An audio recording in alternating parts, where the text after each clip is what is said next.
Asuntos de Hermanas, Creciendo por Estudio y por Fe, presenta la serie Una historia de resiliencia y fe.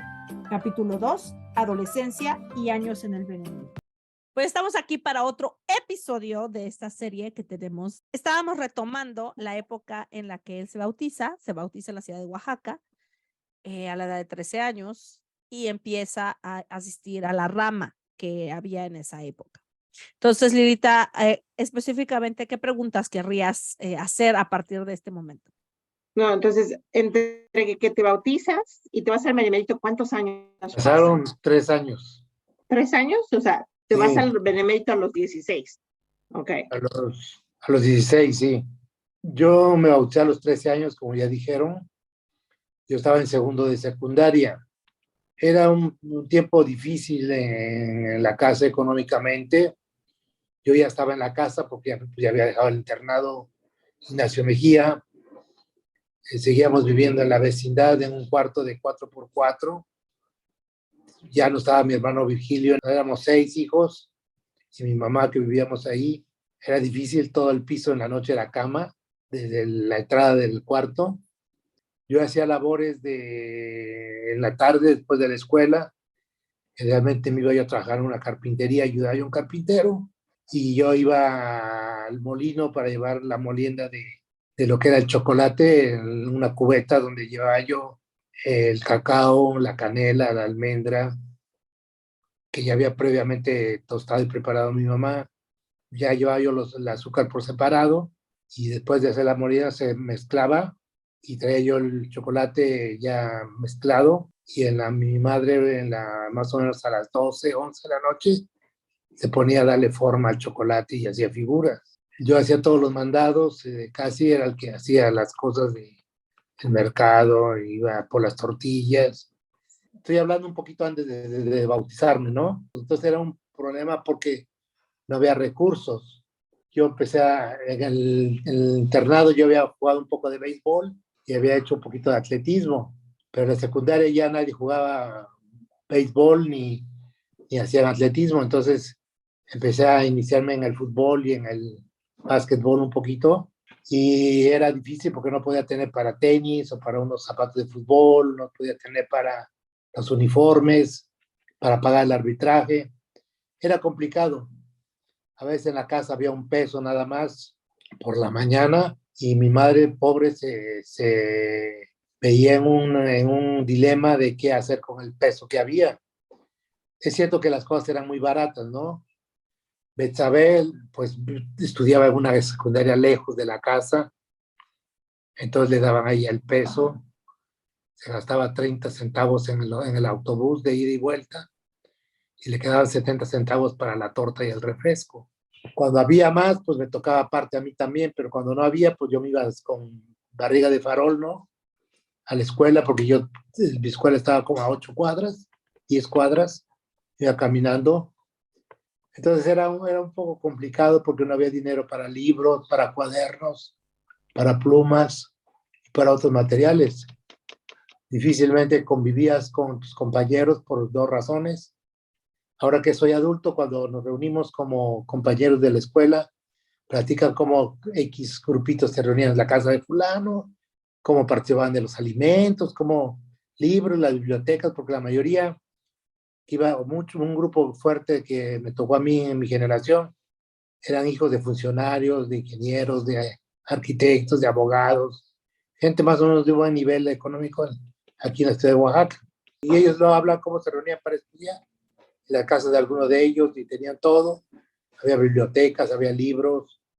Entonces uno, pues, porque no era tan tarugo, pues pasaba uno con lo que aprendió uno en el salón nada más, porque no tenían libros para repasar, ¿no? Cuando yo me bautizo, empiezo a ver las cosas de otra manera. Entonces yo llego a la iglesia a los 13 años, me dan llamamientos muy rápido, empiezo a tener, desde muy pequeño yo creo que a mí me ayudó mucho en la crianza en Miahuatlán, que yo era el paño de lágrimas de mi mamá desde entonces, de los 6 años. Empecé a madurar en muchas cosas de la vida, a pesar de mi edad tan corta. Y luego el internado me creó disciplina, de puntualidad, de responsabilidad, de ser formal y otras cosas. Entonces eso yo creo me forjó algunas cosas, ¿no? Cuando yo llegué a la iglesia y me dieron responsabilidades, para mí no fue tan complicado obedecer con todos los llamamientos, no solamente cuando como presidente del quórum de diáconos me responsabilidad de la limpieza de la capilla y de la casa de oración. Cada sábado yo juntaba a los hermanos para limpiar la capilla, la casa de oración. Yo siempre me quedaba para apagar las luces, cerraba ventanas desde los 13 años. Y entonces me enteré de que la escuela, que la iglesia tenía una escuela, pero no tuve más información que nomás oí. Y en el tercero de secundaria, pues la dinámica era prácticamente la misma, ¿no? Trabajar en las tardes saliendo de la escuela. Me costaba mucho trabajo entrenar porque no tenía mucho tiempo. Una de las cosas que más me gustaba, pero les puedo decirles, en el internado yo había sido de los 3 mejores declamadores. Habíamos ganado varios torneos, varios concursos estatales, municipales. De poesía coral eran mis compañeros Bonifaz y Eduardo. Los 3 participábamos. La máxima expresión de una primaria era declamar un 5 de mayo donde estaba presente el gobernador y todas las autoridades del estado. Y a mí me tocó ser uno de los que declamaron en estas fechas, ¿no? 15 de mayo. ¿Y por qué me acordé de esto? Porque cuando yo salí de la primaria, la maestra Yañiz, Arcelia Yañiz, me ofreció una beca para seguir estudiando declamación y oratoria en la Escuela de Bellas Artes aquí de Oaxaca. Y no fui porque pues, no tenía tiempo, tenía que trabajar. Eran por las tardes. No, nunca pude ir. Luego ya entré a tercero, entre la iglesia. Yo empecé a dedicarme mucho a los llamamientos, a servir en la iglesia, el trabajo por las tardes, el equipo de fútbol, de básquetbol. Yo sentía que no podía con todo, no tenía, como dije, no tenía un balón, no tenía una pelota, no tenía zapatos de fútbol, no tenía tenis. Era muy complicado hasta que en EVA, cuando yo estaba precisamente en el tercero de secundaria, a mitad de año yo tuve que salirme de la escuela, pero no dije nada en la casa, no dije nada. Simplemente ya no fui a la escuela, me dedicaba yo a hacer las demás cosas, a buscar un poquito más de trabajo, pero siempre creyeron que yo me iba a la escuela porque me iba yo en la mañana. ¿Nunca les Nunca les dije nada. No, ¿Nunca te preguntaron? Nomás te vestías para ir a la escuela y te ibas. Yo me iba, porque pues siempre confiaron en mí, mi mamá, ¿no? Pero yo iba a hacer, no hacía cosas malas, me iba yo a buscar trabajo, luego me iba yo a mediodía a entrenar fútbol y empecé a aprender. Y entonces, tanto así que salí seleccionado para ir a un campeonato, primeramente a uno de básquetbol, un torneo de escuelas técnicas de industriales en Tapachula, Chiapas, y fue mi primera salida al deporte. Llegaron equipos de Chihuahua, de la Ciudad de México, de Veracruz, de varios lugares, y participé en ese, fue mi primer viaje. Y también pues trabajé para ese viaje, porque yo supe meses antes que iba a costar algo de dinero y yo sabía que no iba a tenerlo, ¿no? Yo pues anhelaba ir a jugar, entonces pues tuve que dejar parte de la escuela, porque si no, no podía tener dinero. Y lo obtuve. Y cuando ya me seleccionaron para jugar fútbol, también como selección del estado de Oaxaca, mi hermana Neva vendió sus vacaciones, pues, o sea, le dieron el dinero de sus vacaciones y las trabajó con tal de darme el dinero. Y fue como yo me compré mis primeros zapatos de fútbol, ¿no? Mi hermana Neva, que siempre me ayudó mucho y me quiso mucho. Y finalmente nos fuimos al Nacional el Centro Vacacional de Huastepec, Morelos. Ahí competimos con 15 equipos de 15 estados diferentes. Quedamos en tercer lugar. Jugamos en tercer lugar con el estado de Guerrero. El campeón fue el Politécnico, que representaba a la Ciudad de México. El segundo lugar fue el estado de Veracruz.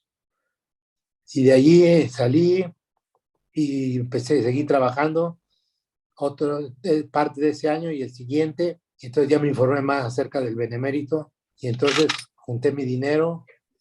Me acuerdo que en ese tiempo costaba 250 pesos. ¿Quién te dijo del Bene? El presidente Sol, el presidente de Rama. Okay. Y ya me explicó cómo era. Yo animé a 2 chicos más, a Jorge Martínez y a Fernando Martínez, para que nos fuéramos los 3. Mandamos la solicitud, nos dijeron que sí. y como pudimos recopilamos nuestros documentos. Y yo recuerdo que llegué con mi mamá y le dije, ¿sabe qué, madre? Me voy a México al Benemérito. Y mi pobre madre me dijo, hijo, pues yo no te puedo ayudar, no tengo dinero para darte para que te vayas, ni llevarte. Yo lo único que le dije, no, lo único que quiero saber es tu permiso, que estés de acuerdo y no te preocupes de lo demás, ya está resuelto. Y yo tenía mi maleta, me acuerdo que era muy pequeña, el pantalón que llevaba puesto y uno más de repuesto, ahora sí. Llevaba yo como 3 camisas, 4 tal vez, unos 3 pares de calcetines, unos 2, 3 calzones y párale, ¿no? Y zapatos usados como los tenía, y un suéter, que después les cuento la historia de ese suéter. La historia del súper. Yo me Sí, yo también. acuerdo de la historia del súper. Y entonces, Ya. ya junté mi dinero y ya animé a aquellos, no sé qué hicieron, ellos también tuvieron que trabajar, creo, porque también estaban fregadones. Y me dijiste que trabajaste 2 años, ¿no? Para juntar Ah, algo, pero para poder. bueno, 2 años del que no es el que me salí de la escuela y uno más. Y ahí ya Okay. trabajé de una imprenta. Era yo la ¿Cómo estrella de te la... fuiste al Bene? O sea, no terminaste la secundaria entonces Yo en terminé el Oaxaca. segundo bien en Oaxaca y empecé el tercero en Oaxaca, pero no lo Entonces, terminé. Entonces fui al Benemérito, fui al tercero de secundaria. tenían secundaria Había entonces, secundaria, había en el primaria, Bene, en entonces, ese. sí, en ese tiempo, Okay, era okay, secundaria. okay. Pues yo me fui me acuerdo que nos fuimos, compramos tus boletos de la DO, llevábamos la dirección y nuestro sobre de documentos y nuestra pequeña maleta cada uno. Y se Digamos como fueron solos, nadie los llevó, por lo que entiendo. nadie. Agarraron su Ahí está la aventura. camión y se fueron. Tomamos Qué nuestro autobús bárbaro. y nos fuimos. Llegamos como 6 de la mañana. La estación de la DO estaba en Buenavista, en la colonia de Guerrero, de la Ciudad de México. Llegamos y preguntamos a algunas gentes, taxistas y a otros, que dónde estaba la Chalmita, ¿no? Y nadie sabía, y le dijimos, bueno, está cerca la villa. Y bueno, nos dijeron más o menos, como pudimos, después de 2 horas llegamos a la villa, o tal vez más tiempo. Luego de ahí preguntábamos por Chalmita y nadie sabía, nos mandaron a una colonia que se llama Díaz Mirón. Luego nos mandaron otra que se llama San Pedro el Chico, y luego por la Bondojo. No, Bueno, pues. nos trajeron por muchos lados. Finalmente alguien nos dijo ya, pero ya eran como las 3 de la tarde, cuando alguien nos dijo, ¿saben qué? Ajá. Y van a la villa, pero vayan a tal parte de la villa. Ya habíamos ido antes, pero nos mandaron luego a otro lado. Ahí hay unos camiones que dicen Ticomán Chalmita. Ese los va a llevar para allá. Ah, muy bien. Finalmente llegamos y tomamos llegamos al lugar correcto y vimos el autobús. Llegamos al Benemérito. En ese tiempo todo alrededor del Benemérito pues eran puros campos de cultivo, ¿no? De agrícolas. Y la mayor parte de todo eso era el Benemérito. No se conocía como el Arbolillo, el rancho de Arbolillo, donde vivía Cintia, donde enfrente donde está distribución, la colonia, centro escolar, todo eso era parte del Benemérito, todo era dueño, la iglesia. Ahí estaba el rancho, tenía muchísimas vacas y todo. Y ya vimos la escuela y bueno, llegamos, nos bajamos, entramos y ya no estaban los encargados de la secundaria, pero estaba el maestro Wagner. Yo creo que desde que lo vi le vi su aureola, porque era un santo ese hombre, ¿no? Me acerqué a él y le dije, maestro, venimos de tal lado. Y dijo, ¿ya fueron aceptados? Sí, pues nos dijeron que sí. ¿Y a qué de las escuelas vienen? Pues a la secundaria. Y ya dijo, pasen a mi oficina, nos atendió, revisó nuestros papeles y dijo, bueno, ustedes dos, Fernando y tú, me dijo a mí, van a la secundaria diurna y tú, Jorge, tendrás que ir a la nocturna por tu edad, porque Jorge ya tenía como 17, 8 años, creo. Pasa a la secundaria nocturna con los adultos. Pero ¿saben qué? Sus papeles no están legalizados. Les faltan sellos de la SEP. Sin eso No. no pueden escribirlos. ¿Cómo que nadie nos dijo eso? Pues no están legalizados. Pero yo les voy a decir, mañana pueden ir a la SEP y que lo sellen y lo legalicen, igual les da la dirección y etcétera, etcétera, etcétera, ¿no? ¿Y dónde se van a quedar esta noche?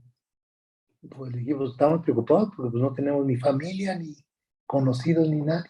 No, no se preocupe, ahorita lo resolvemos. Y entonces nos dijo, bueno, agarró un papel y le escribió algo y dijo, vayan, busquen la casa, vayan con la hermana de mi parte y ella va a leer este recado, este mensaje, y ahí se van a quedar por esta noche.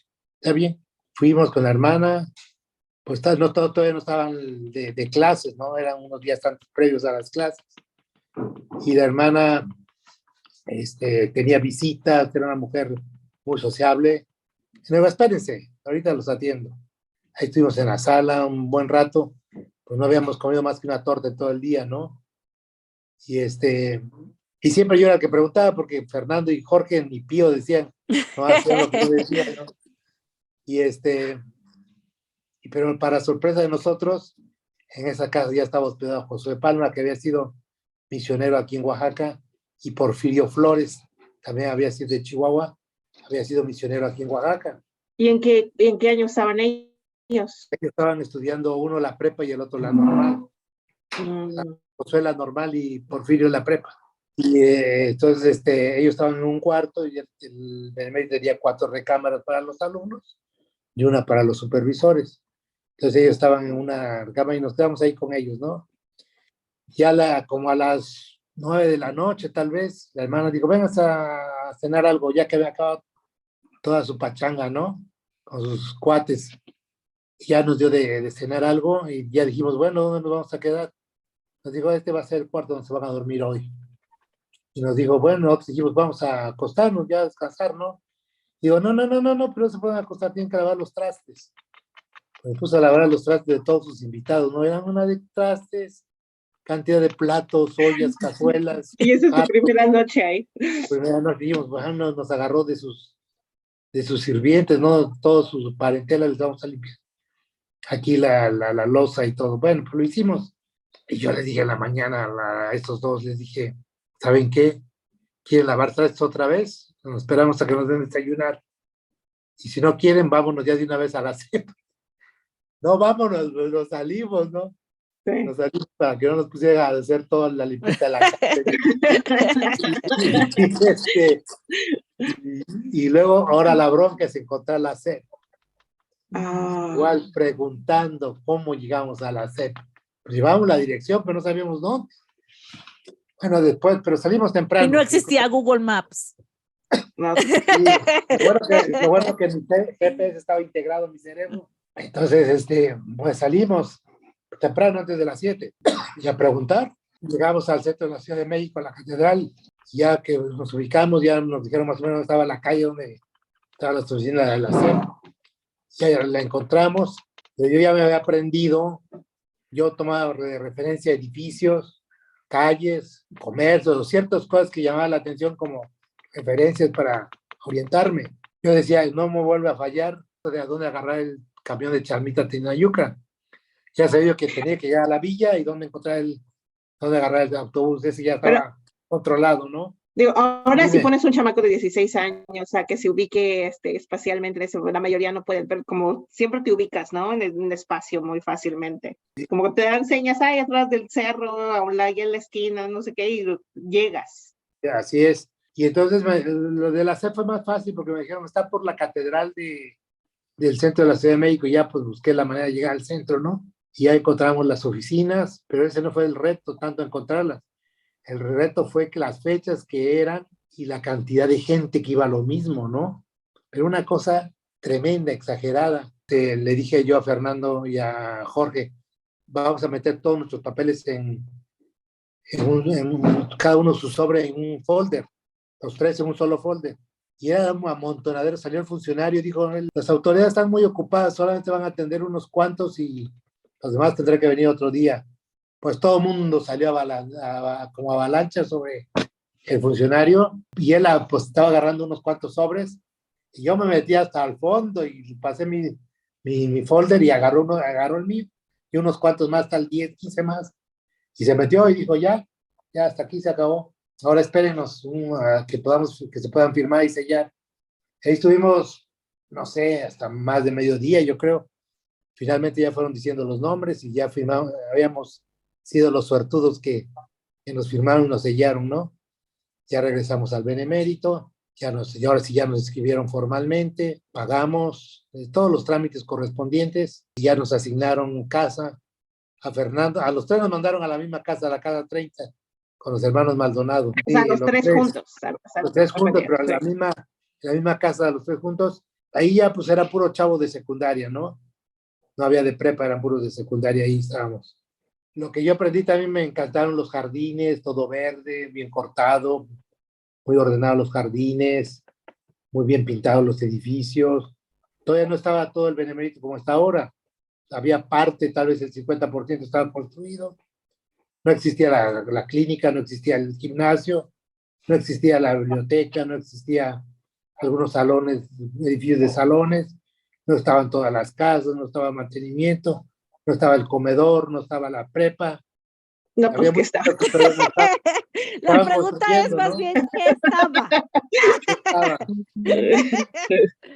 Entonces, pues fue padre porque ya nos sentíamos en nuestra casa, y lo más interesante fue que cuando entramos a la casa, una casa con una sala bonita, un comedor bonito, una cocina con todos los accesorios como estufa, refrigeradores, todo, sus closet y todos los pasillos.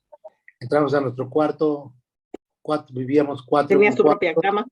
Nuestra propia cama, nuestro propio baño, nuestro propio closet, nuestra lavandería. No, era otro mundo después de vivir en un cuarto de 4x4, 8 personas, y ir a un baño donde lo usaban como 30 o 40 personas.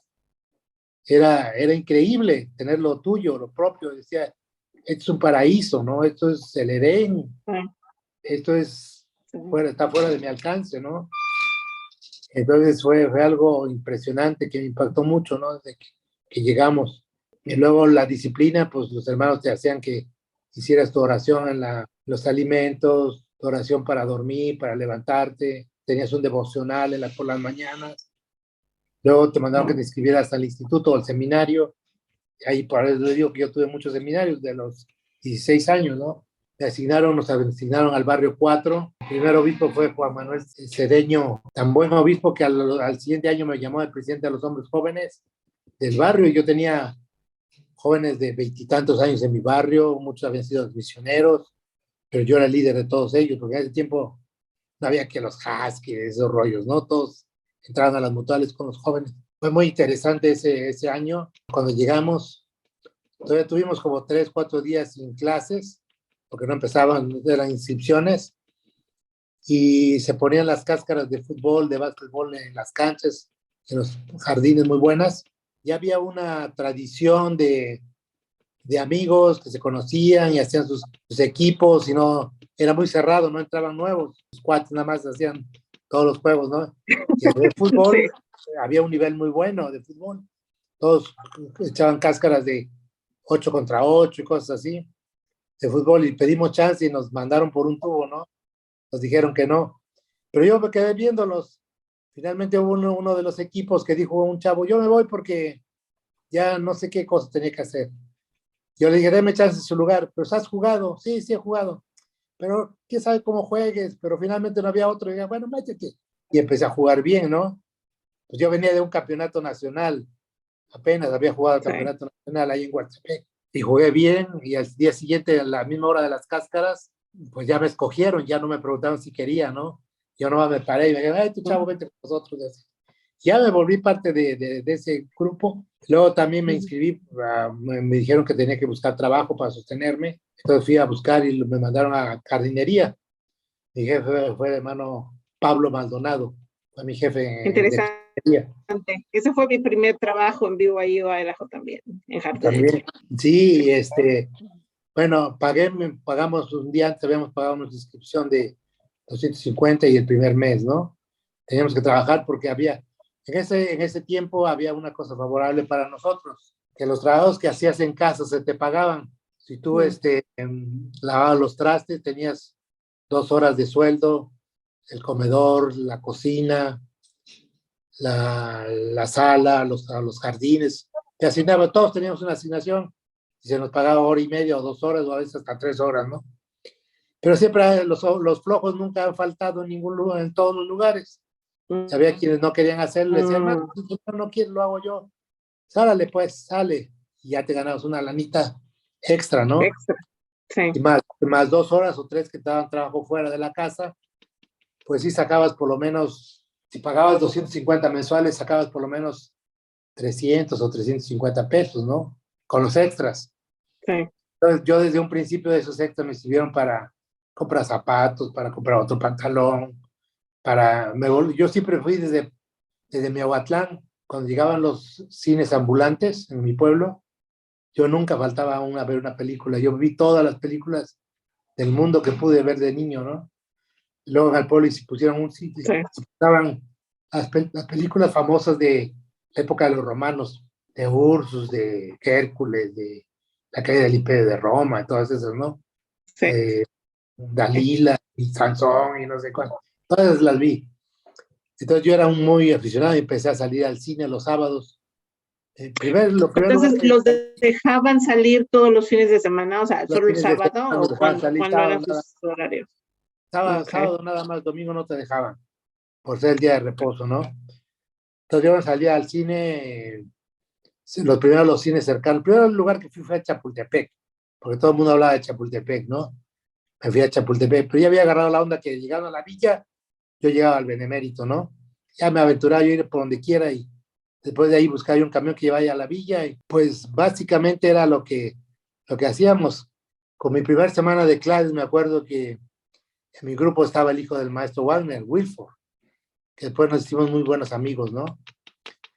Wilford Wagner estaba en mi grupo, empezaron a formarse los equipos deportivos y vino el primer torneo de interclub o algo se le llamaba, que eran 3 equipos de la prepa, uno de primero de prepa, uno de segundo, uno de tercero, el equipo de la normal, el equipo de la secundaria nocturna y el de la secundaria diurna, donde yo estaba.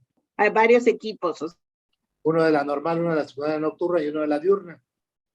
Okay. Entonces, la primera semana de clases se organiza ese torneo. Yo no sabía, pero llega un día de clase, llegan y me dicen, Valentín Cruz Borges. Yo me paré te esperan en la dirección. Chin, dije, ¿qué habré hecho? ¿No? ¿Qué habrá pasado? A la dirección. Y luego se pasa al salón de juntas de los directores. Yo, ay, híjole. Y luego veo como a 12, 15 haraganes ahí. Dije, caray, ¿no? ¿De qué se trata? Ya llegó el director.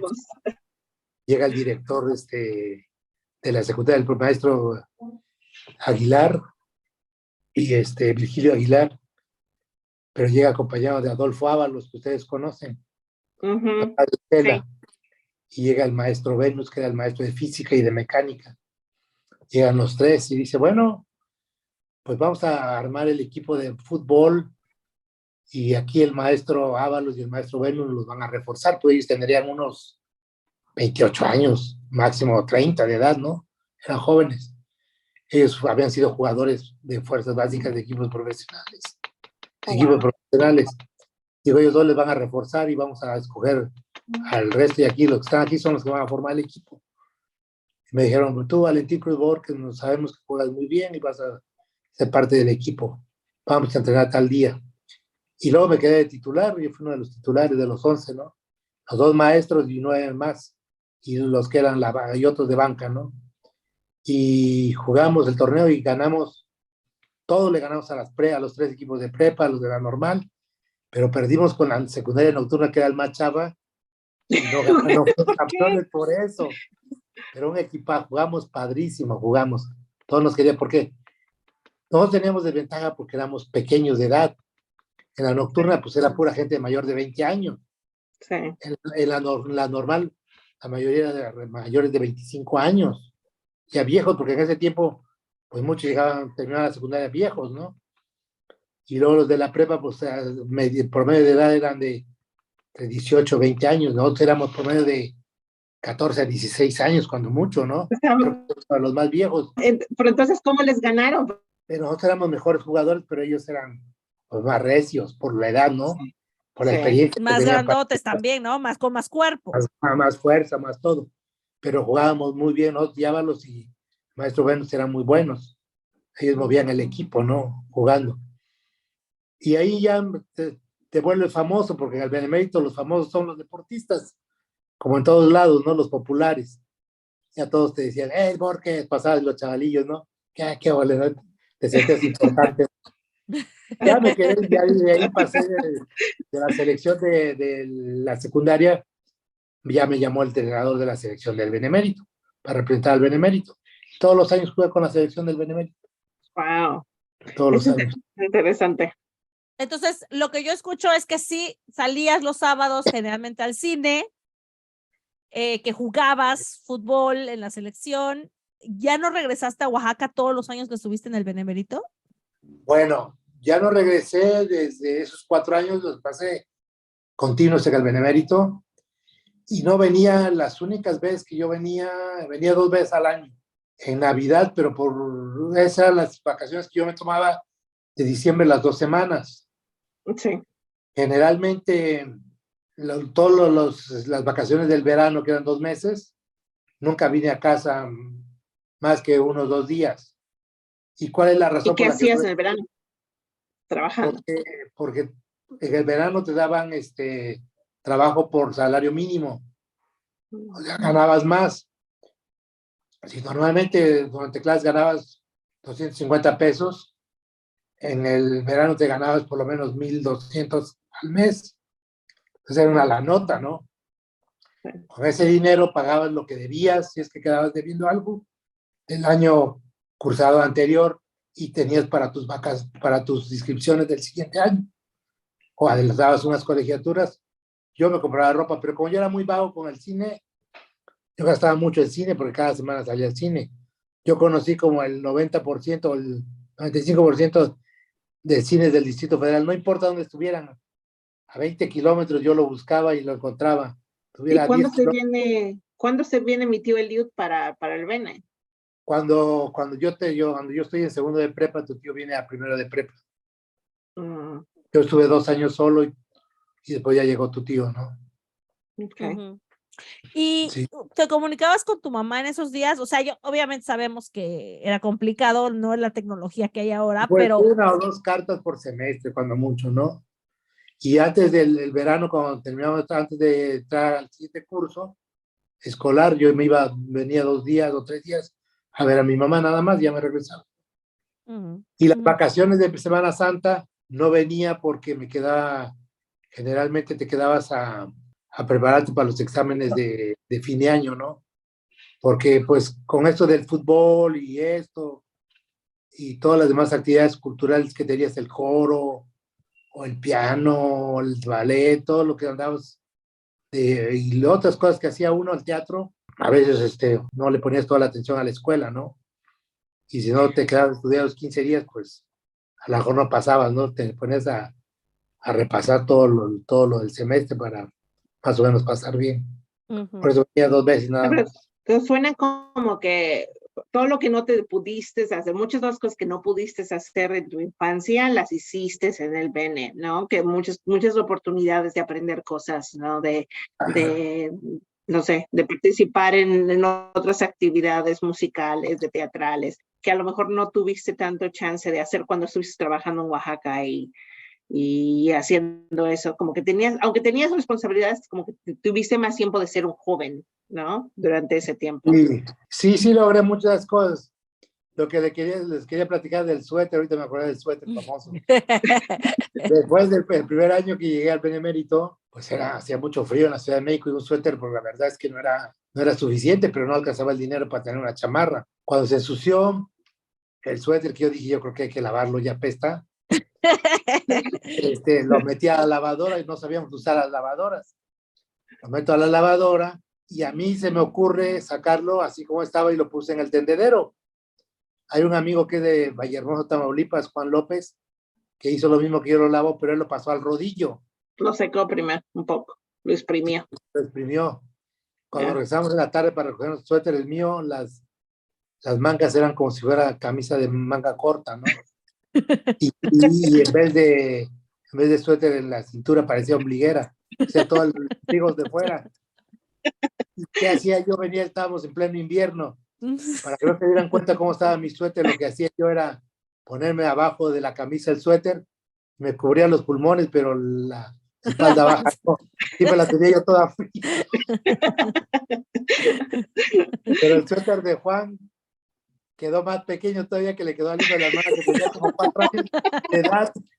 Luego Ay, las costumbres al inicio de ese año que llegamos también, pues ustedes saben que en el Benemérito había alumnos de todo el país, ¿no? De diferentes culturas, diferente gastronomía, diferentes modismos. Entonces un chavo de Chiapas dijo, hermano, ¿me puede dar el chirmole? Pues el chirmole es salsa, ¿no? salsa, sí, sí, sí. Salsa, y todos el chirmole. ¿Y eso qué es el chirmole? Y se le quedó de apodo el chirmole, ¿no?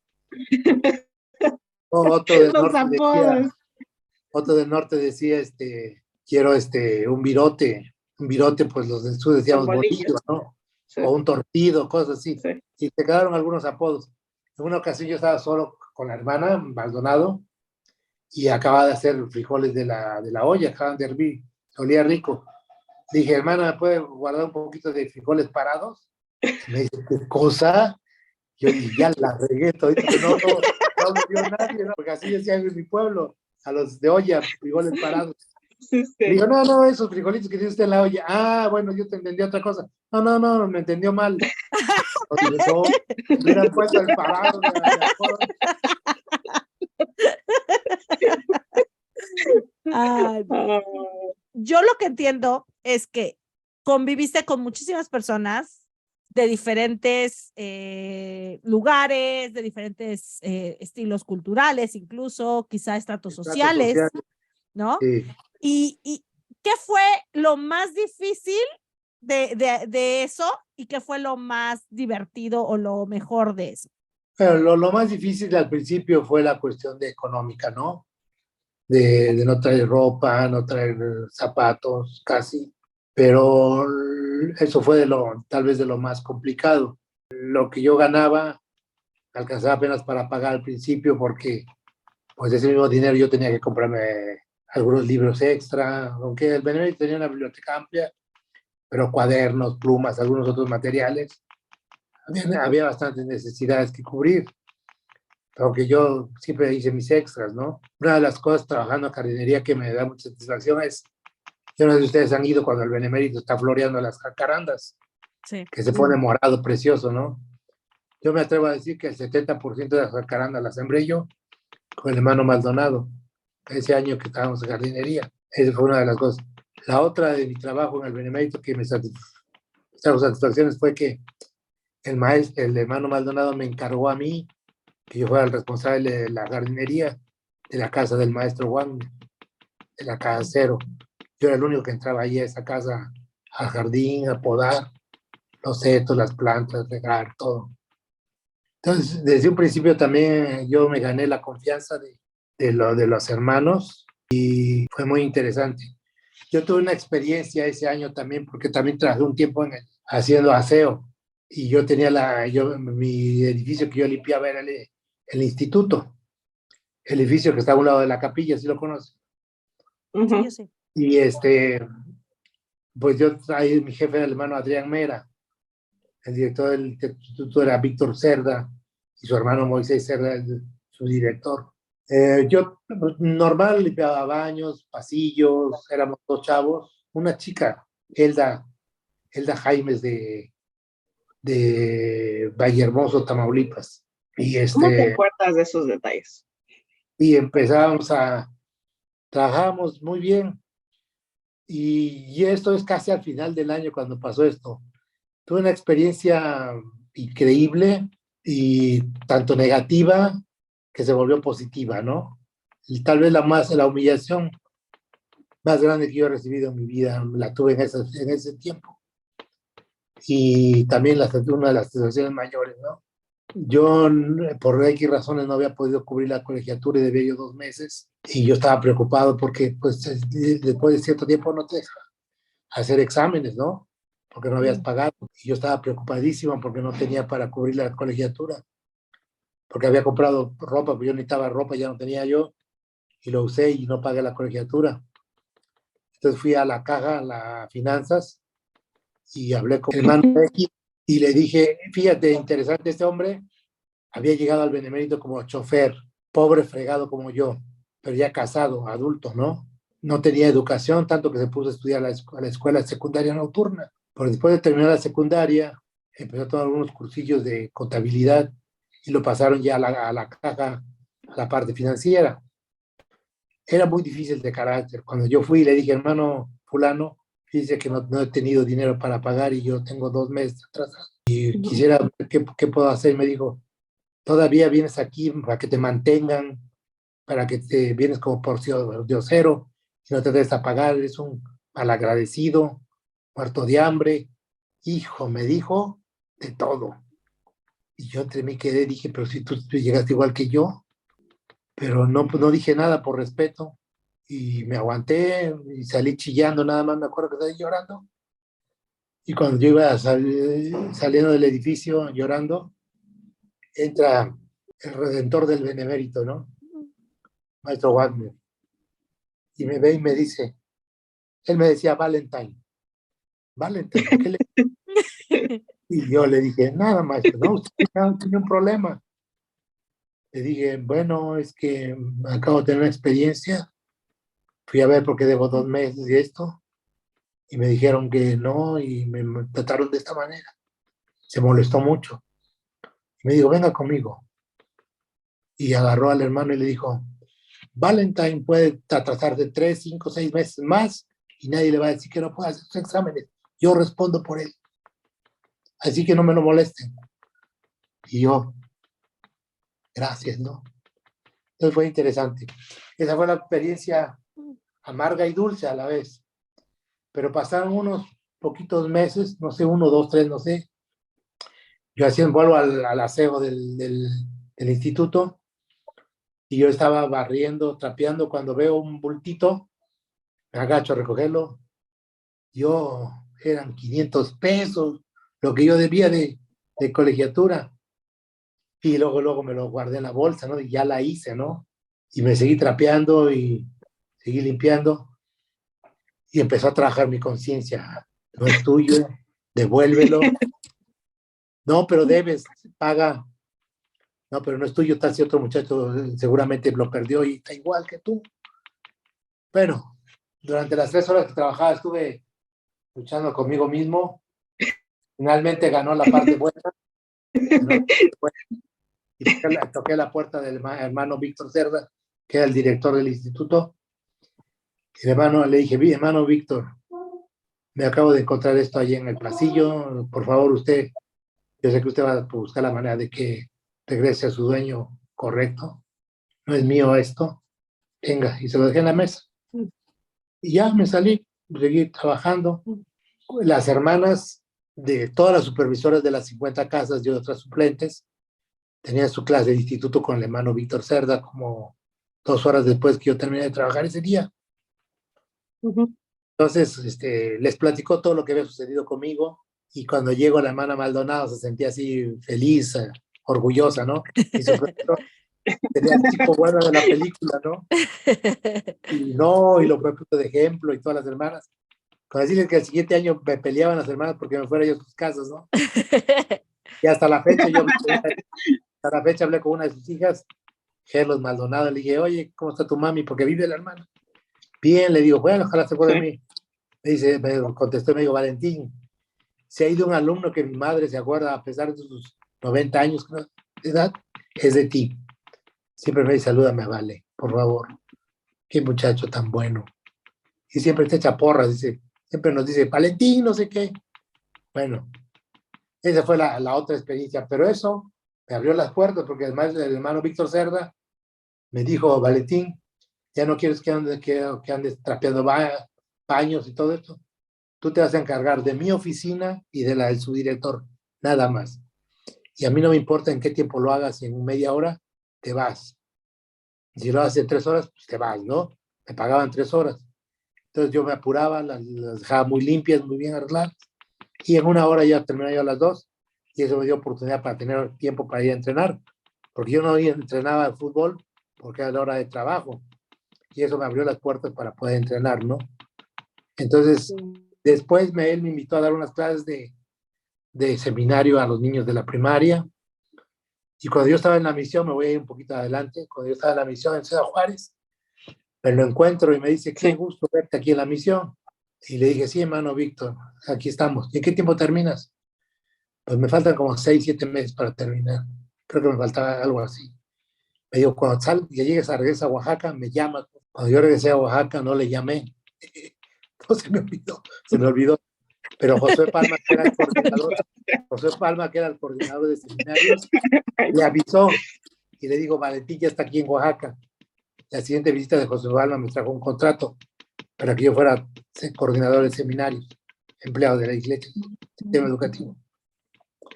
Pero yo había tenido una experiencia como el presidente de misión que se las voy a platicar después. ¿Por qué no acepté? No acepté. No, para no revolver las cosas. Nomás me lo recuerdan. Okay, pero todas estas puertas se me abrieron a mí. Se me abrieron. Y el siguiente año ya no trabajé ni en limpieza ni en jardinería. Me fui como ayudante de la maestra de español a la prepa. Yo en la prepa y ella en la secundaria, maestra de secundaria ella. Yo era su ayudante. ¿Qué hacía yo? Corregía exámenes, calificaba exámenes, corregía trabajos, pasaba lista, etcétera, etcétera. Todo lo que hacía el ayudante del maestro. Mejoró mi redacción, mejoró mi ortografía, mejoró mi lectura y ayudé a muchos chamacos además, ¿no? Ahí me la pasé con la maestra Sandra Ramírez Moyao. Mira las cosas que pasan, ¿no? Las cosas que pasan cuando uno está tratando de hacer lo que debe. Bueno, y ahora hablando de llamamientos, como les dije, fui presidente de los jóvenes 2 años, fui secretario de mi obispo. Siempre tuve 2 obispos nada más, 2 años a Juan Manuel Cedeño y 2 años a Luis Rubalcaba. Y con los dos fueron fabulosos. Ellos me enseñaron mucho. Con el obispo Cedeño, además de ser un excelente obispo, era un vago de primera, dicharachero y medio alburero, era cruzano, pero muy, muy, muy espiritual a la vez también. Ese hombre se superó llegar de chofer, se superó en todo, llegó a ser presidente de templo, presidente de misión, representante 70 y todos los llamamientos. Los tuvo en excelente hombre. Pero yo pierdo casi el segundo de prepa, casi me reprueba por culpa de él y del consejero, ¿no? Porque eran, como dije, eran muy fiesteros y me escondían en la cajuela o en los sillones para sacarme del benemérito entre semana. Y eran horas de clases. Me decían, vale, juega el Atlante, eran atlantistas, vamos al Estadio Azteca. Pues vamos. Ahí me iba yo con ellos entre semana al Estadio Azteca. Vale, vinieron los Harley Trotters al Palacio de los Deportes. Vamos, pues vamos. Va a pelear el Santo con Blue Demon en la Arena México. Vamos, pues vamos. Va a jugar los Tigres contra los Diablos en el Parque del Seguro Social Béisbol. Pues vamos. ¿A dónde no fui con ellos? Te la pasaste yéndote a pasear. Y luego nos íbamos a cenar y luego todas las reuniones de obispado, que pertenecíamos a la estaca de Camarones, y eran los miércoles, creo. El presidente era Grijo Lozano Herrera. Y me llevaban y yo estaba en las reuniones de obispado. Yo decía, ¿yo qué hago aquí? No tengo nada que ver con el obispado. Yo soy el presidente de los jóvenes. Pero aprendí y me relacioné con muchos líderes, ¿no? Después, pues claro, cuando ya sentía mucho sueño a las 12, por ejemplo, porque las reuniones sí empezaban tarde, empezaban a las 10 de la noche, terminaban 2, 3 de la mañana. Eran una locura esas reuniones. Pero muy, muy interesantes, ¿no? Grijo Lozano era un chapazo, ¿no? Yo aprendí mucho de él. Y cuando termina el segundo de prepa, de 8 materias que llevábamos las importantes, había otras que eran como de educación física, esas no cuentan. De 8 había reprobado 7. No manches. Sí, pues no estaba en la escuela casi. Y luego eso, parte era eso, y parte en los torneos de fútbol se jugaban jueves y sábado. Y los jueves los partidos eran en la tarde, cuando teníamos clases en la prepa. tampoco iba a la escuela mientras estaba yo jugando. Los sábados no había problema porque pues no iba a la escuela. Teníamos, no mata, pero era otro compañero y yo estábamos igual. Él es de Veracruz, Jorge Solano Rodríguez, del Págaro. Y nosotros, ¿qué vamos a hacer? Vale, pues estudiar, que nos queda. Las 2 semanas antes de los exámenes nos quedamos a estudiar y pasamos, y las pasamos. Me acuerdo que el director de la prepa era el ingeniero Román, Carlos Román, y llegó a nuestro salón porque éramos de los más relajistas. Y dijo, vengo a cuidarlos porque ustedes son medios tramposos. Así que, a ver, tú fulano, siéntate allá, tú fulano, tal. A todos nos separó para que no copien, ¿no? Y ahí estamos, ¿no? Y ya cuando vio que hacíamos el examen y luego al otro día salían las listas y a gritar porque habíamos pasado, ¿no? Híjole. Es increíble. El segundo de prepa yo tengo muy bajas calificaciones, pero en verdad yo saqué las mejores calificaciones. Porque de esas 7 materias, yo en muchas de ellas necesitaba yo tener 10 para pasarlas con 6. Y saqué los 10, pero mi promedio ya quedó con 6, ¿no? Porque lo promediaba. 5 más 10, pues son 15. Entre 2, pues te toca ya 7, ¿no? Te toca ya 7. Pero entonces nos dijo el ingeniero Román, ustedes son burros, son una bola de flojos, holgazanes, que no tienen que... Pues sí, ya tercer año ya no estábamos con Cedeño, ¿no? Ya entonces, pues fue interesante. Ya no te escapabas. Pero era muy... Yo aprendí mucho porque ellos me daban oportunidad de... Prácticamente yo era el que asignaba quién repartía, quién bendecía a los jóvenes. Yo hacía la chamba, le hacía mucha chamba al obispado, ¿no? Siempre fui muy responsable. Y a pesar de que había muchos exmisioneros, yo tuve llamamientos que tal vez no me correspondían, ¿no? Por mi edad y por mi experiencia. Pero a mí me llamaron, ¿no? Siempre fui asistente al seminario, al instituto. Tuve excelentísimos maestros. Luego, cuando terminamos el segundo de prepa, nos juntamos 51 chavos para querer ir a la misión y empezamos a prepararnos. Llegaron 3 jóvenes que habían regresado de la misión: Víctor Cárdenas López, Samuel Oteo y Héctor García Ceballos. Y ellos pidieron al instituto que hacer una clase especial para los jóvenes que quisieran ir a una misión. Entonces se hizo un grupo de 51 que éramos los que queríamos ir a la misión. Nunca habían salido tantos jóvenes a la misión al Benemérito. Salían 6, 8, 10 máximo por año. En ese tiempo no había tanta promoción, ¿no? Y ese año nos juntamos 51 entre hombres y mujeres. Y nos presentaron en la estaca de Camarones, nos hicieron bailes, pusieron nuestras fotos en el instituto. Los niños, los jovencitos más pequeños les decían, tú eres fulano de tal, te vas a ir a la misión, ¿verdad? Yo quiero ser misionero cuando sea grande. Entonces nos llevaron para acá, nos hicieron comidas en todas las capillas de la estaca, fuera y todo. ¿Y qué creen que pasó? Que no se puede. Llegó un llamamiento nada más de un joven que se llama Mario Zul, de Ticul, Yucatán. Mario Zul. Los demás no llegaron. Y todos decían, ¿por qué? ¿Qué pasa? Yo me enteré después que nunca mandaron las solicitudes. La estaca nunca las envió. Y pero tuvimos experiencias muy fuertes ahí como grupo de ese grupo. Y nadie se fue a la misión, todos agüitados. Vino el siguiente año, terminamos la prepa, estábamos en segundo, terminamos la prepa el siguiente año y nadie salió del Benemérito ya. Pero de ese grupo de 51, probablemente como unos 35 nos fuimos a la misión por sus estacas años después, ¿no? Entre ellos está, por ejemplo, Rodrigo Beso, que fue presidente de estaca, presidente de misión, presidente de Templo 70 y todos ellos, ¿no? Ismael Mendoza Regino también, y otros más, la mayoría han sido líderes, ¿no? La mayoría han sido líderes, porque siguieron fieles de la iglesia y salieron 2, 3 años después, ¿no? Yo salí 3 años después de salir del Benemérito, ¿no? Entonces, esa fue una buena experiencia también. Y hay muchas más. Una que les voy a platicar, esa da pena, pero la voy a platicar porque sí trae enseñanza. Ok.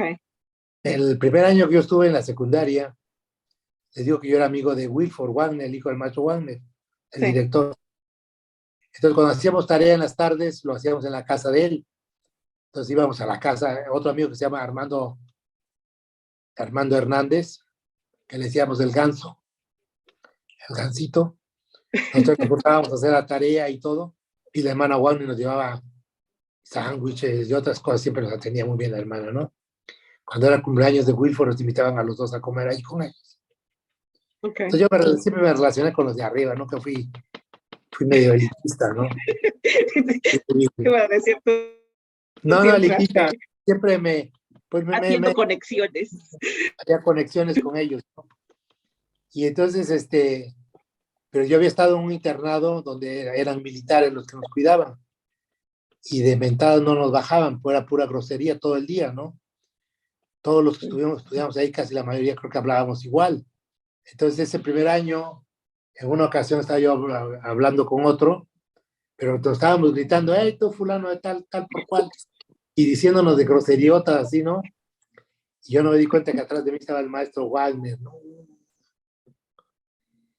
Cuando me dice, Valentine, y yo el grito, bien molesto, bien enojado, y ya me corrieron, dije lo primero que pensé. Dice, no quiero verlo en este momento, váyase, te espero en 2 horas en mi oficina.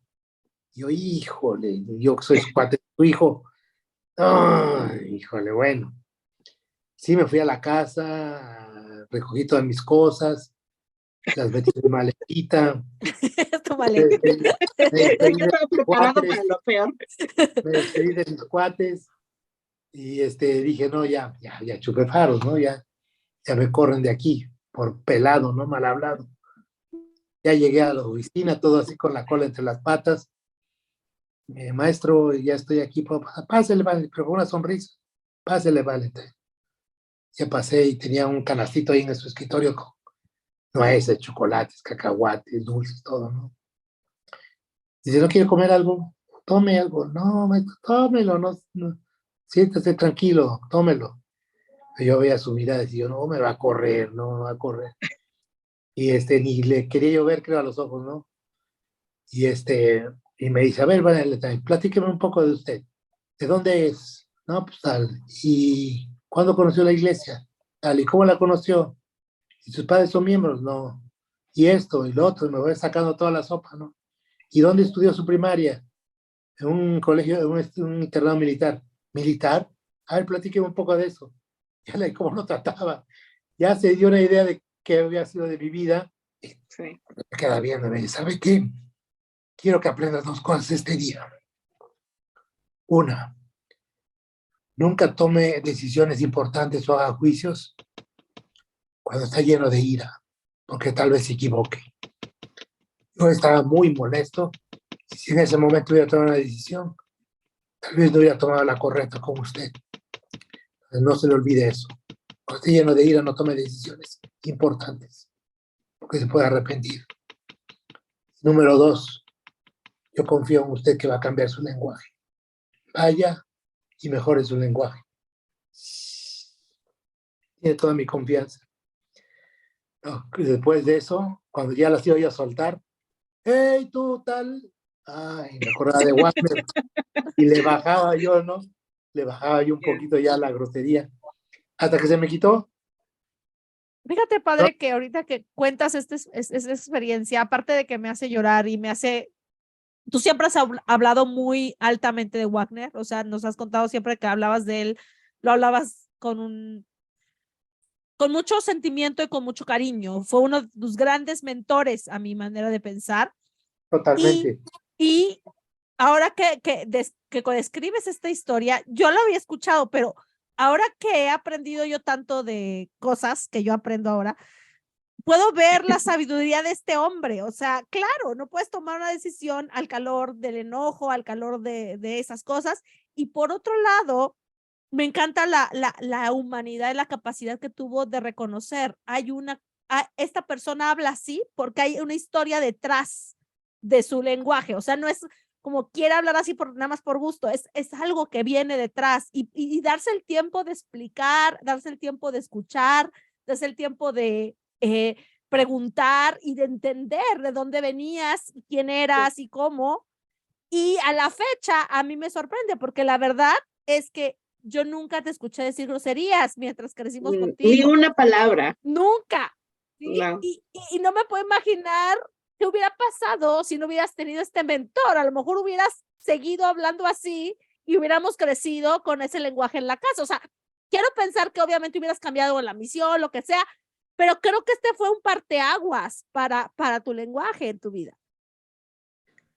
Totalmente, y otras cosas más. Yo veía tanto su honestidad, era tan recto, y yo conocí gente de ese tipo en mi vida. Ustedes recordarán que nunca me vieron sobornar un tránsito. Trabajé 24 años para la iglesia, nunca tomé un peso de los recursos de la iglesia. Cuando trabajé en recursos hidráulicos, la razón por la que dejé recursos hidráulicos fue porque no me presté ante una auditoría a decir cosas que no eran. Me ofrecieron puestos mejores, dinero, todas las oportunidades del mundo, a cambio de yo prestarme a una cosa deshonesta muy grande de muchos millones de pesos. Me iba a ir bien si yo lo hacía, económicamente hablando, pero no me presté y después vieron la manera de casi correrme, ¿no? Yo creo que todas esas cosas las aprendí de ellos, ¿no?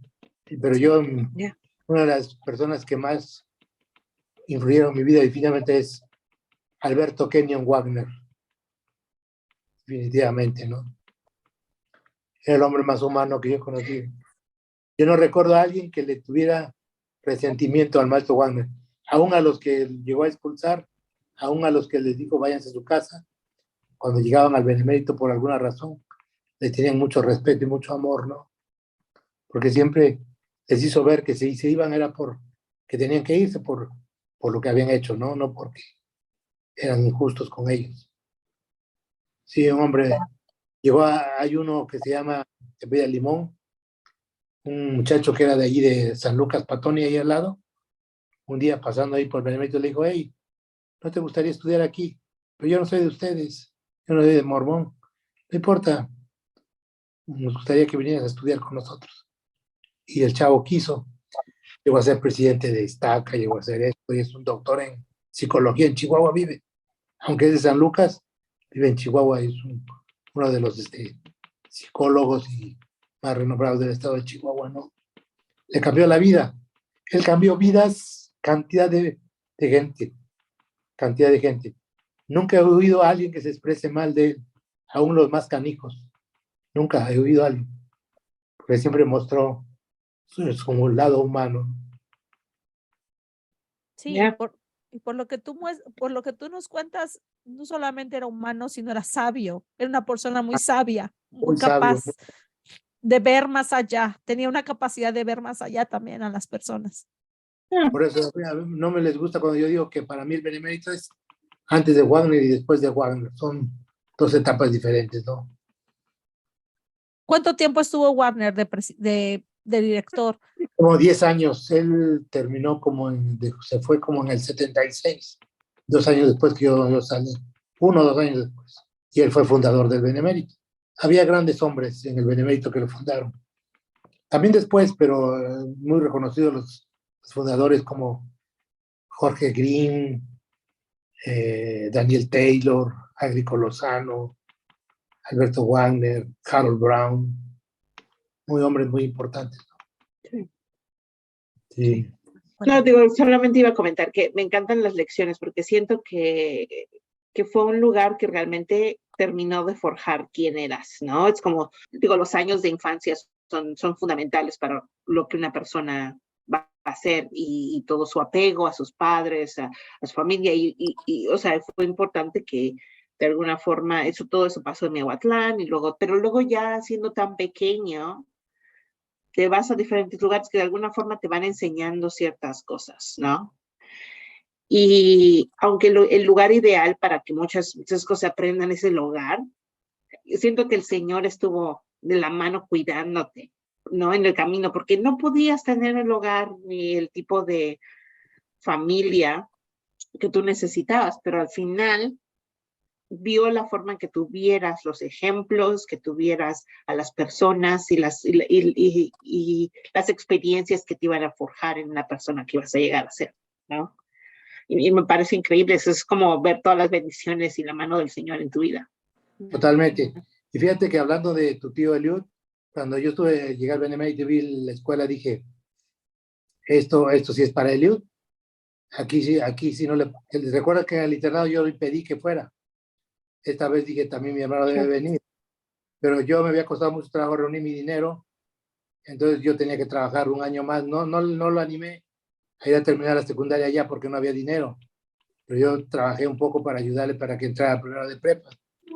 Tu tío no se acuerda de eso, tu tío es muy olvidadizo de todo lo que uno hizo, pero otra de las cosas que yo le conseguí trabajo también, él trabajó de albañil, ¿en qué? En plomería, cuando llegó, y le fue bastante bien, también jugó en la selección de fútbol, él siempre fue mejor estudiante yo creo que yo, y llamamientos nunca supe si tuvo o no tuvo, intenciones de ir a la misión tampoco, creo que no las tuvo en ese momento, pero aprendió muchas cosas, ya después, ya estando en la carrera fue que fue a la misión, ¿no?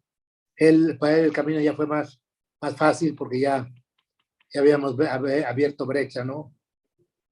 Y siempre le eché la mano, por más que lo llevaba al estadio de Cruz Azul cada 15 días, no le pude quitar su americanismo.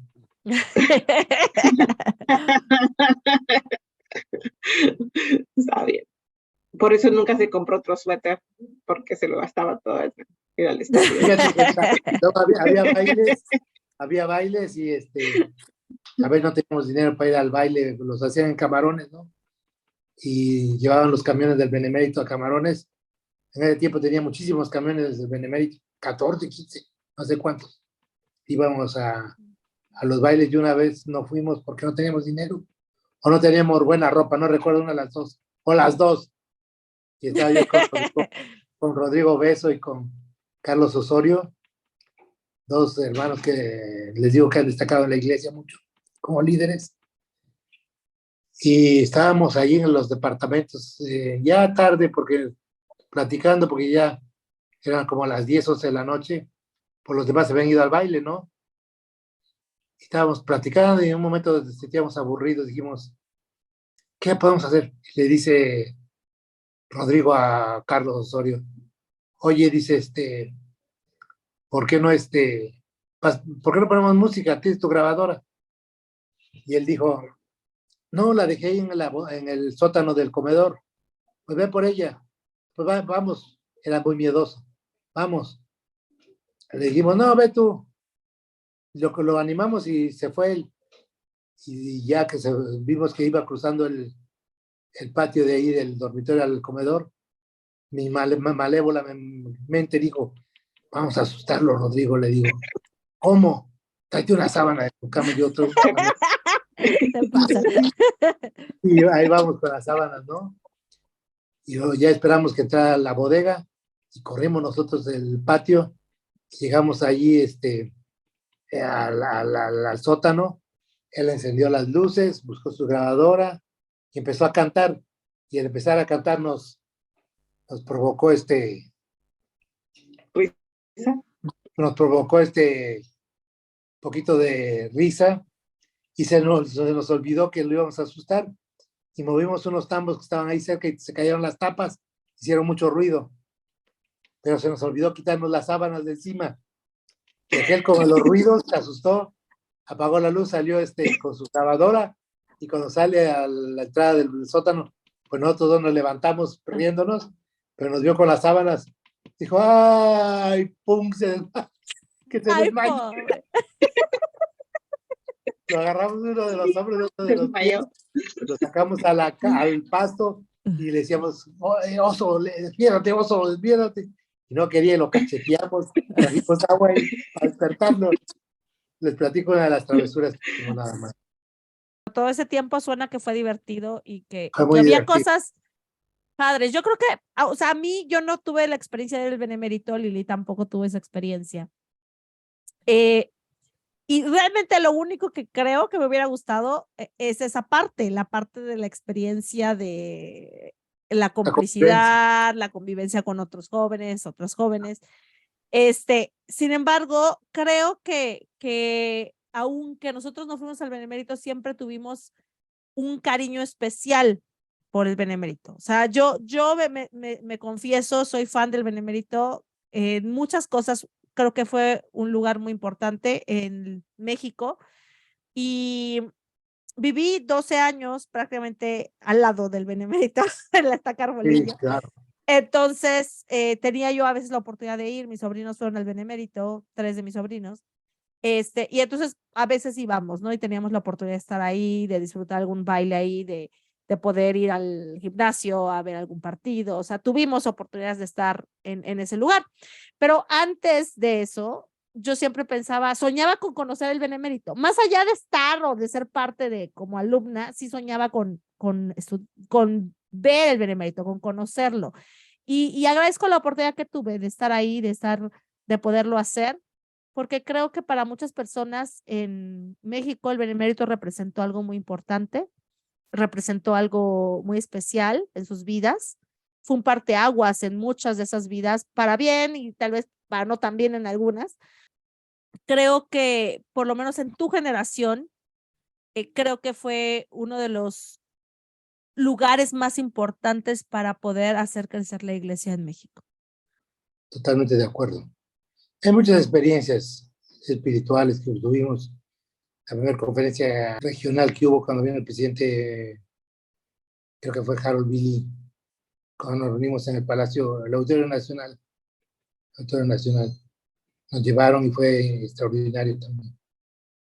Por ser una escuela de la iglesia tuvimos algunas autoridades de visita que aquel tiempo no iban a los estados porque no había estacas. Casi en ningún lado había estacas, eran ramitas o algunos pocos distritos había, ¿no?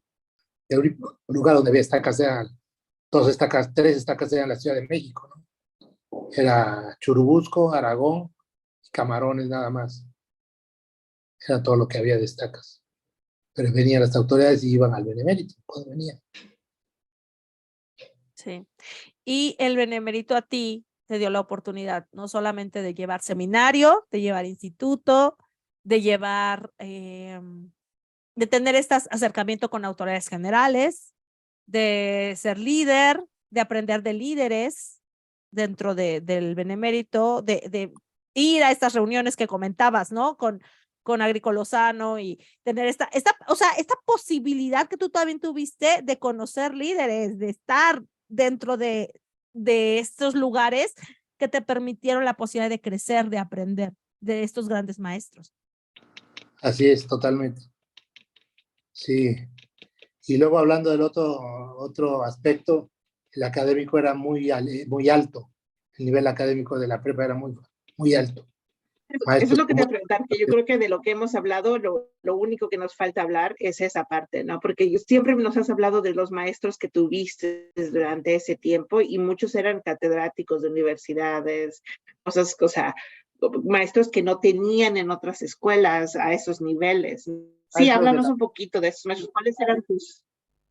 eran maestros, la mayor parte que habían sido maestros de la UNAM o del Politécnico Nacional.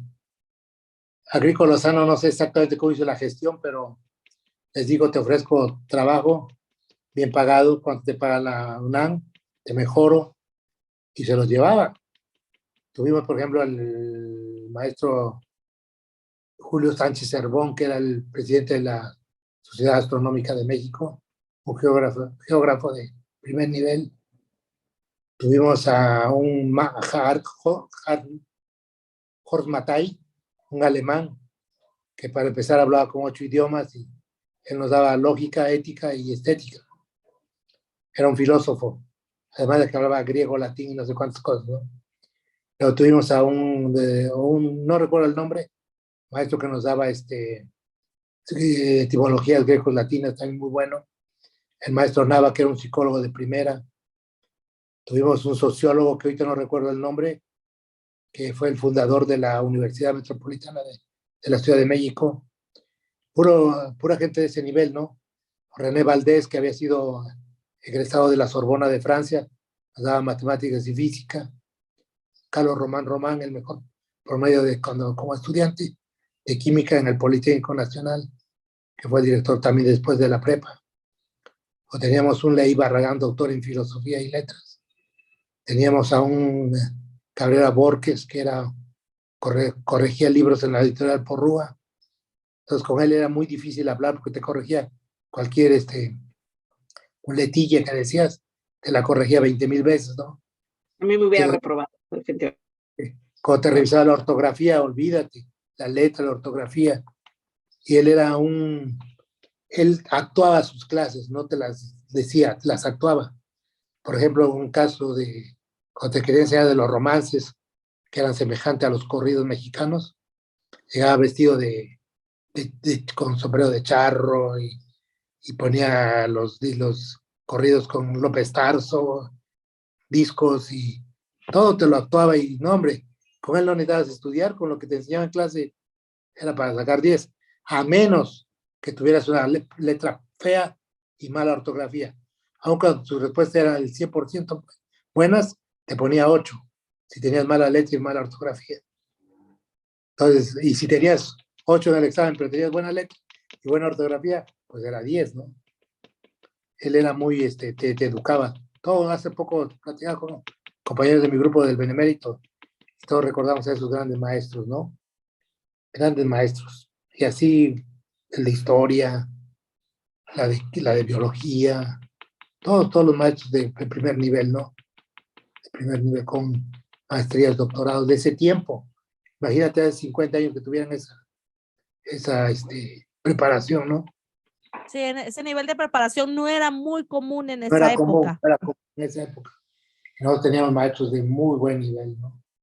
Sí, Pues sí. definitivamente, por eso salíamos muy bien preparados. Aun cuando nuestros promedios no eran los de 10, tal vez, cuando ibas a cualquier lugar pasabas los exámenes. Yo vine a Oaxaca y pasé un examen.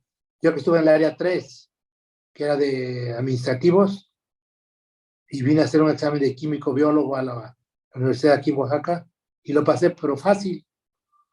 Pues si yo no había estudiado para el área de químicos biólogos, a mi nivel académico y Sí. yo era promedios de 8, no era de 10. Y luego fui a la Universidad de Hidalgo muchos años después, con preguntas de prepa.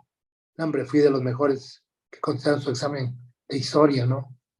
Todos lados, aunque no había sido de los 10, tu nivel académico era muy bueno, ¿no? Siempre me da la impresión de que la educación en esa época era más completa de alguna forma, o no sé si es diferentes tiempos y ahora estamos en una situación donde todo el mundo se distrae con otras cosas, pero siento que la gente salía de la prepa y ya era como casi salía de la universidad, ¿no? O sea, Casi. siento que el nivel de lo que aprendían Era, bien mira, semejante. era en los programas, la ventaja del Benemérito es que estaba incorporada a la UNAM, llevaba los cursos, los estudios de la UNAM, no de la SEP. Los estudios, el bachillerato de la UNAM era muy superior que el de la SEP, ¿no? La SEP está diseñado para que masivamente la gente termine la escuela, y la UNAM no. La UNAM era otra cosa, ¿no? Era un bachillerato general de ciencias y humanidades. Y yo creo que a partir de que se separaron de la UNAM, el nivel del benemérito académico cambió mucho también, ¿no? Y entonces Lili había puesto una pregunta que era, ¿cuál era tu materia favorita o tu tipo de estudio favorito en el Benemérito? Así como estudio favorito, nunca tuve uno. Mi papá es de los míos, de ahí lo saco. Pero lo que se me daba desde la primaria es interesante. Yo estaba en la mañana, precisamente hoy, estaba yo pensando, porque había leído las preguntas de ayer, estaba pensando, ¿qué es lo que se me facilitaba, no? Y recuerdo que de mis materias favoritas, por decir algo, en la primaria, y era yo muy bueno, era literatura, español, incluía, iban juntas, geografía, historia, lo que es las ciencias sociales, ¿no? Ujú. Pero en la primaria era yo bueno también para las matemáticas, la geometría me gustaba mucho, era yo bueno casi para todo. Pero ya en la secundaria empecé a darme cuenta que era malo para el inglés y para las matemáticas, ¿no? Pero siempre se me dieron las, las materias de humanidades, ¿no? La Y el sociología deporte. y el deporte, desde luego. Y ya en la prepa, con más razón en la prepa, se me dio, ahí sí ya teníamos teatro, literatura mexicana, llevamos varios tipos de literatura mexicana, iberoamericana, universal, contemporánea, y siempre se me dio casi de 10, eran ahí la lógica, la ética, la sociología, la psicología, pero empezaba yo a batallar con química, con biología, con matemáticas, con física, ya batallaba un poco, ¿no? Sí. Siempre lo mío fue lo humanístico. Ahorita que me estabas diciendo, me acordé de una historia que nos contabas de que había veces que no te da tiempo de leer un libro de alguna, yo imagino de estas clases de literatura, y tenías una compañera, una amiga que le decías, a ver, cuéntame el resumen del libro, y que... Sí, ella se llama Patti Juárez, ella. Era una niña muy linda, muy, muy inteligente, muy, muy estudiosa, muy ordenada. De hecho, yo le decía, Patti, tu libreta de apuntes antes de los finales es mía, acuérdate, no se te olvide. Y sí me la prestaba, pero no te la regalo, vale, te la presto, sí, está bien. ¿Me la cuidas? Sí, te la cuido. Sí, y sobre todo en la Porque época que no ella, había internet, imagínate, eso era un tesoro, esa libreta. Sí. ella nunca le conocí un 9.9. Toda la vida fue 10, 10, 10, 10, 10. Desde la secundaria fue mi compañera. 10, 10, 10, la prepa, todo el 10. Y cuando terminó la carrera, me imagino que fue igual, destacadísima hasta la fecha, ¿eh? Hasta la fecha, a veces platico con ella un poquito. Y es una muy fiel en la iglesia, tiene varios hijos, han sido misioneros, y una empresaria muy importante, Patti Juárez Rubio. ¿Ella te resumía, resumía los libros? sí, ella, ¿leíste el Popol Vuh? Sí, platícamelo rápido. Me lo platicaba y sacaba yo 10. Platícame el Chilambalán, platícame ese de Juan Rulfo. Luego todos los que leíamos, ella me los platicaba, casi todos, la mayoría, ¿no? Además de que era muy buena platicándolos, pues a mí se me necesitaba entenderlos, ¿no? Algunas veces sí los leía, pero cuando no, ella me los platicaba, ¿no? Hasta la fecha le digo, Pati, por ti terminé la prepa, yo creo. Por lo que nos platicabas y por tus apuntes. Sí. Okay. Muy bien. Entonces, la verdad es que creo que la escuela, las etapas de secundaria, de prepa son etapas muy, o sea, son complejas por la etapa que uno está viviendo como adolescente, pero al mismo tiempo tienen toda esta chispa, esta alegría, esta diversión para algunas personas que la disfrutan. Creo que siempre que hemos hablado, o sea, siempre nos cuentas historias del Benemérito, y para mí, la verdad, siempre las tengo en mi mente, o sea, sí recuerdo muchas cosas. Y gracias por compartir, porque creo que, y lo vuelvo a decir, las historias son las que crean esta posibilidad para las personas. No dejen de contarle historias a sus hijos, no dejen de contarles sus historias personales. Cuéntenles las cosas que hicieron bien y también las que no hicieron bien. De verdad, nadie tiene una adolescencia perfecta o que sin errores. ¿Saben por qué es bien importante también contar las carencias, las dificultades? Yo hace poco hablábamos como hermanos, como familia, de cómo papá, sí, cómo papá nos contaba sus carencias en algunos momentos, algunas historias, ¿no? Cuando, por ejemplo, esta del suéter o esta, ¿no? De lo que nos contabas hoy. Y creo que de esas historias claramente nos sirvieron para querer esforzarnos más, para querer salir adelante. Entonces, cuando, por ejemplo, me acordé yo de mi propia historia, ¿no? De que no tenía para comprarme mis vestidos para los bailes y esto y el otro. Y creo que vale la pena que nuestros hijos sepan estas historias, las conozcan, les ayudan a saber que no son los únicos con desafíos, a saber que no son los únicos con aciertos, con errores. Algo que quieras comentar ahí, Lili, te veo con ganas de decir algo.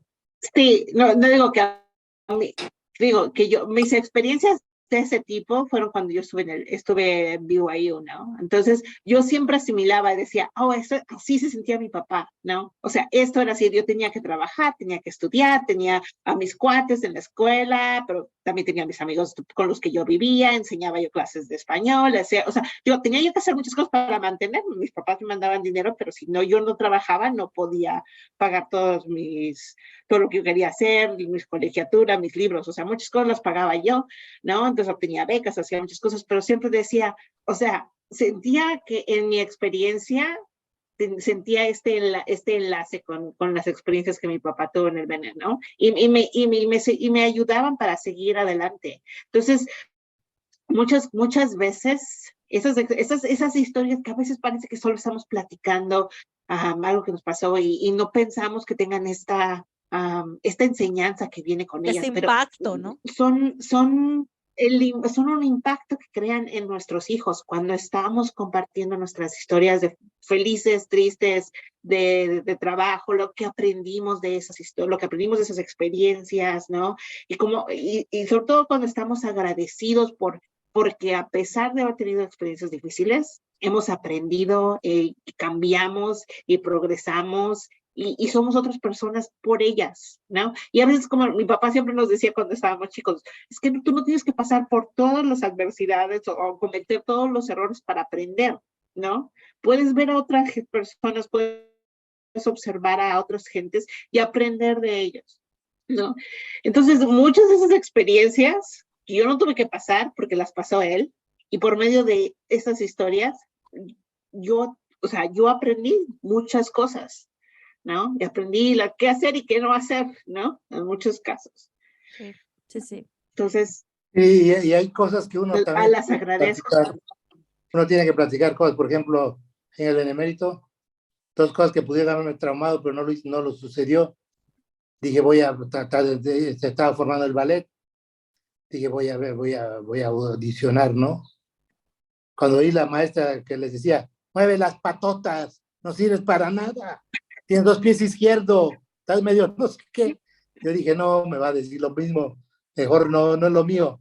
Nunca probé, pero casi estaba seguro que iba a ser rechazado, ¿no? No me fui a coro, y varias veces me oyó cantar la hermana Serrano, la directora del coro, y me dijo, vale, pues date otra cosa mejor que haces. Dije, tampoco el canto es lo mío. Entonces ya me fui ya en el teatro y otras cosas, pues ya la hice un poquito mejor, ¿no? Entonces te vas buscando también tus habilidades, ¿no? Vas descubriendo qué cosas puedes hacer mejor que otras. Por ejemplo, lo que siempre me quedé frustrado fue esa beca de declamación y oratoria. Qué padre hubiera sido para mí haberla tenido, ¿no? Pero por tiempo no pude, ¿no? Cuando salí de la primaria. Bueno, a veces pasan cosas así en la vida también. Sí. Pero hay que aprovechar cuando se presentan. Hay que hacerlo. Sí, hay que aprovechar lo que tenemos y lo que se puede hacer. Fíjate, ahorita que nos has contado todo esto, me acuerdo de mi esposo, que igual, o sea, muchas veces él trabajó igual desde niño y entonces de repente me dice, no, es que si hubiera tenido la posibilidad hubiera aprendido esto. Si no hubiera tenido que trabajar, hubiera hecho esto. O sea, él también, ¿no? De repente se queda en esta parte. No es que siento que no es como que lo sienta mal, como que fue algo malo de su vida, pero sí como que se quedó como con ganas de aprender ciertas cosas o de haber hecho ciertas cosas y por trabajar no lo podía hacer, ¿no? Claro. Entonces, yo la verdad aprecio mucho las historias, las tuyas, las de mi esposo también, porque cuando hablo con mis hijos y les cuento y les platico, y a mí me gusta contarles, porque es bueno para ellos saber que vienen de hombres tan maravillosos como tú, como mi esposo, como su papá de él, que también, o sea, lucharon mucho y que a pesar de todo lo difícil de la vida que hubieran tenido que vivir, salieron adelante y que Dios los sostuvo en todo ese proceso. Mira, a veces cuando estamos viviendo el momento no nos damos cuenta de eso. Cuando pasa el tiempo y analizas tu vida un poco, te das cuenta cómo el Señor fue poniendo las cosas, los recursos, las condiciones para lograr el objetivo. Si tú pones las cosas, ¿sí? Él va poniendo las cosas y si tú haces lo correcto, lo bueno, lo que está alineado con el evangelio, va a ir, las cosas se van a ir acomodando. O sea, sí. Sí, y eso es lo que dice el Elderbeth, ¿no? Dice, ustedes no lo van a, o sea, muchas veces no lo van a ver, pero sean consistentes en guardar los mandamientos, sean consistentes en tener sus convenios, seguir sus convenios, y conforme lo hacen, el Señor va a ir poniendo las cosas, y a veces no, y como es siempre, no los vamos a ver inmediatamente, vamos a ver hacia atrás, ¿no? Nos vamos a dar cuenta cuando empezamos a analizar nuestra vida, como decía papá. Nos vemos en el próximo capítulo de esta serie. Hasta pronto.